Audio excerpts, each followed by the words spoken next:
can put like water, first aid kit, a pair of clothes, a blanket, and other things. And why do you need that for?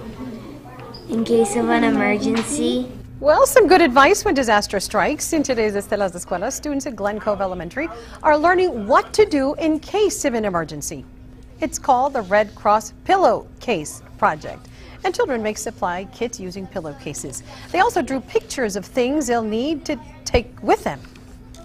Unfortunately, disasters aren't on anybody's time frame. They happen whenever they happen. The big thing that we need to worry about right here in these particular areas, especially as we start getting into the monsoon season, is flooding, but there's always the prevalent threat of home fires. And so the Pillowcase Project is a great opportunity to prepare children for floods, for fires, and any other disaster that may present itself. The Red Cross teamed up with Disney to provide the pillowcases. A major part of today's lesson was learning, practicing, and sharing. Children are encouraged to share what they learn with their friends and family. We'll be right back. Stay with us.